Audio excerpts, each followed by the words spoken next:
Assalamualaikum warahmatullahi wabarakatuh. Apa kabar teman-teman? Semoga dalam keadaan sehat selalu ya. Saya di sini akan menyampaikan materi pembelajaran PAI yang akan saya bahas, yaitu mengenai kisah keteladanan Nabi Yusuf alaihissalam.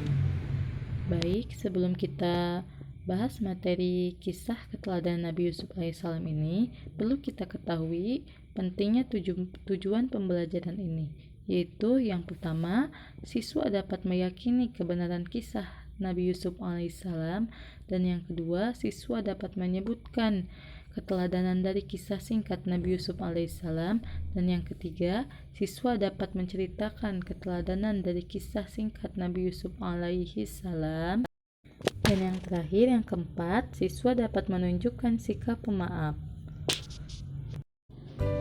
Nah, sebelum kita memulai pelajaran kali ini, adakah yang tahu kisah keteladanan Nabi Yusuf alaihissalam ini?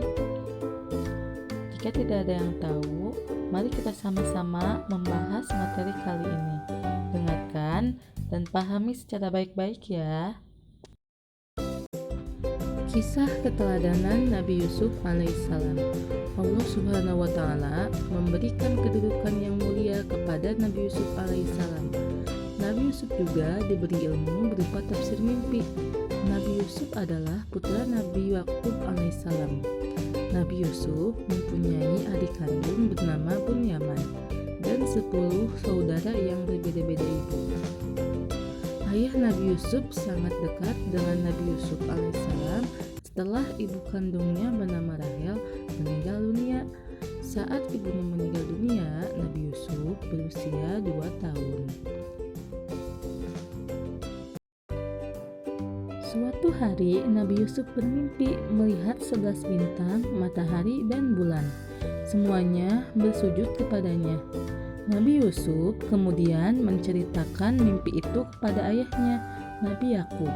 Lalu berkata, "Jangan kamu ceritakan mimpimu itu kepada saudara-saudaramu, supaya mereka tidak tergoda oleh setan dan mencelakaimu."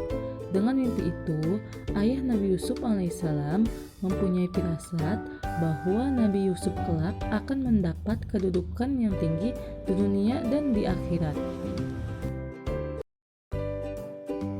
Keteladanan Nabi Yusuf alaihissalam adalah ketika dilempar ke dalam sumur, Nabi Yusuf tidak marah kepada saudaranya, melainkan berdoa kepada Allah agar ada yang menolongnya di sumur itu. Ketika difitnah oleh Zulaikha, Nabi Yusuf tetap bersabar dan berdoa kepada Allah supaya melihatkan bukti bahwa tuduhan Zulaikha itu tidak benar. Nabi Yusuf tetap berbaik hati kepada saudaranya dan memaafkan kesalahan saudaranya, serta memberikan mereka makanan karena pada saat itu kelaparan melanda kampung mereka. Ketika saudara-saudaranya yang dulu pernah menzaliminya datang ke Mesir, beliau tak segan-segan menerima mereka secara langsung. Saudara-saudaranya yang awalnya tak mengenali Nabi Yusuf pun terkejut saat mengetahui bahwa Nabi Yusuf masih hidup. Dan akhirnya mereka meminta maaf dan mengakui segala kesalahan yang pernah mereka lakukan. Semestinya dengan segala kekuasaan yang dimiliki oleh Nabi Yusuf, beliau bisa saja memberi hukuman pada saudara-saudaranya. Namun, dengan segala kelapangan hati, beliau memberikan maaf kepada mereka. Nah, itulah kisah keteladanan Nabi Yusuf alaihissalam. Banyak sekali hikmah dan manfaat yang dapat kita ambil dari kisah keteladanan Nabi Yusuf alaihissalam ini. Nah, apa sajakah hikmah dan manfaat yang dapat kita ambil?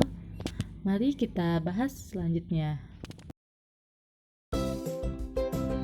Hikmah dan manfaat dari kisah keteladanan Nabi Yusuf alaihissalam ini memiliki rasa takut yang tinggi kepada Allah dan senantiasa merasa diawasi olehnya.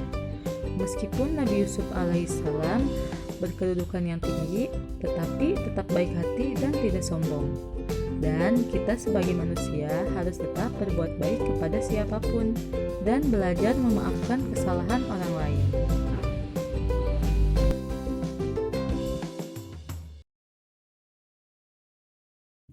Baik, hanya ini yang dapat saya sampaikan. Semoga bermanfaat bagi kita semua ya. Wassalamualaikum warahmatullahi wabarakatuh.